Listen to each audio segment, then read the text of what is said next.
और इस समय की बड़ी खबर आपको बता दें, महाकुंभ भगदड़ पर सीएम योगी का बयान सामने आया है। आपको बताएं, सीएम योगी ने लोगों से शांति और संयम बनाए रखने की अपील की है। संगम नोज की तरफ जाने का ना करें प्रयास, श्रद्धालु प्रशासन का सहयोग करें। सीएम योगी ने तमाम श्रद्धालुओं से ये अपील की है, किसी भी अफवाह पर ध्यान ना दें, ये भी अपील की है सीएम योगी ने। और इस भगदड़ पर सीएम योगी का यह बयान सामने आया है। जैसा कि हम लगातार चर्चा कर रहे हैं कि जो श्रद्धालु मौनी अमावस्या के इस पवित्र स्नान के लिए पहुंच रहे हैं, समुद्र स्नान के लिए पहुंच रहे हैं, उनमें से ज्यादातर लोगों के जहन में ये बात है कि त्रिवेणी घाट पर ही हम स्नान करें, जिससे कि और पुण्य की प्राप्ति हो। लेकिन तमाम साधु संत ये अपील कर रहे हैं कि जो जिस घाट पर है वहीं पे स्नान करें, और वो भी पवित्र स्नान है, और उसका भी आप इस तरीके से एक जगह पर आप भीड़ ना बढ़ाएं। बड़ी खबर सामने आ रही है। महाकुंभ भगदड़ पर सीएम योगी का बयान सामने आया है। सीएम योगी ने लोगों से शांति की अपील की है। कहा है जो जहां है वो वहीं स्नान करे, और साथ ही थोड़ी देर में अखाड़ों का स्नान भी बहाल हो सकता है। कुछ देर पहले कहा जा रहा था कि अखाड़े जो हैं अपना स्नान रद्द कर देंगे, लेकिन अब अखाड़ों का स्नान बहाल किया जा सकता है। हम प्रशासन से बात कर रहे हैं। महंत रविंदर पुरी ने ये कहा, और कहा कि महाकुंभ में भगदड़ पर जो है इस बात को ध्यान में रखते हुए स्नान को टालने की बात कही गई थी, लेकिन अमृत स्नान को लेकर अखाड़ा परिषद ने अब कहा है कि वो स्नान वापस कर सकते हैं। स्थिति जैसे ही सामान्य होती है, क्योंकि नियंत्रण स्थिति पर देखा जा रहा है बहुत देर से, तो रविंदर पुरी जो महंत हैं उन्होंने कहा है कि हम प्रशासन से बात कर रहे हैं और स्नान हम कर सकते हैं। आइए सुनते हैं महेंद्र पुरी ने क्या कहा।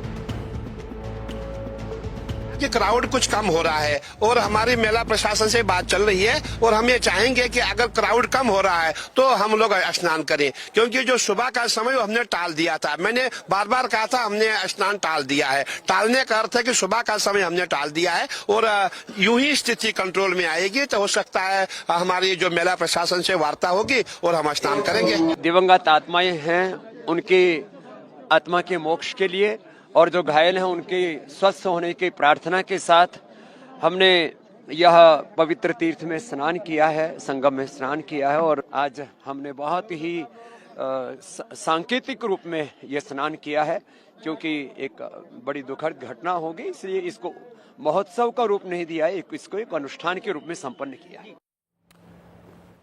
तो अखाड़ा परिषद का जो ताजा बयान आया है उसमें क्या अहम बातें हैं, वो अब आपको हम ग्राफिक्स के जरिए बताते हैं कि अखाड़ा परिषद ने क्या कहा है। फिलहाल अखाड़ों का अमृत स्नान रोका गया है, यह अखाड़ा परिषद का कहना है। भीड़ की वजह से अमृत स्नान को रोका गया, यानी कि कुछ समय के लिए उसको टाल दिया गया। प्रयागराज में करीब 12 करोड़ लोग हैं, ये बात कही गई है। भगदड़ की स्थिति प्रशासन की गलती नहीं है।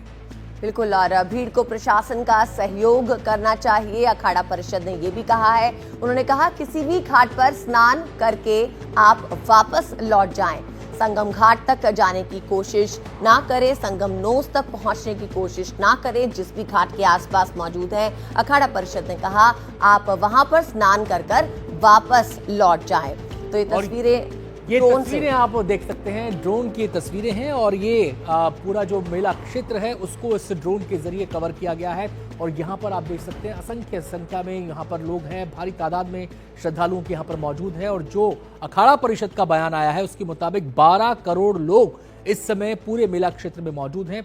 जहां तक नजर जाती है वहां पर अदिति लोगों के सिर ही सिर नजर आते हैं। बिल्कुल, श्रद्धालु ही श्रद्धालु हर जगह, लेकिन अभी हालात काबू में है, स्थिति नियंत्रण में आ चुकी है। प्रधानमंत्री लगातार यूपी के सीएम आदित्यनाथ के साथ बात कर रहे हैं, और उन्होंने कहा है कि हर तरह की सहायता जो है मुहैया कराई जाएगी। लेकिन उससे पहले ही देखा जा रहा है कि रास्ते अब साफ होने लगे हैं। अखाड़ों के लिए जो घाटों के रास्ते थे जिन्हें कुछ देर के लिए रिस्ट्रिक्ट किया गया था, उन्हें भी अब आम श्रद्धालुओं के लिए खोल दिया गया है। आइए आपको सुनाते हैं महंतों ने और साधु संतों ने इस पर क्या कहा। हमारा कोई रोष नहीं, देखिए सरकार का कोई इसमें दोष नहीं है। जब इतना हजूम आता, इतनी भीड़ होगी, करोड़ों की संख्या में जनता है, इसको कंट्रोल करना कोई आसान नहीं है। हम सबको सरकार को सहयोग करना चाहिए, प्रशासन को सहयोग करना चाहिए। विशेष रूप से आपसे आग्रह है कि आप कहीं भी स्नान करें और वहीं से घर के लिए प्रस्थान करें। ऐसी भारद्वाज भगवान गणेश और गंगा जमुना माई की इच्छा है क्या कोई स्नान करे। अभी हम लोग आप लोगों के चैनलों के माध्यम से ही देख रहे हैं, दुखद घटना घटी है, जो भी हुआ है अच्छा नहीं हुआ है।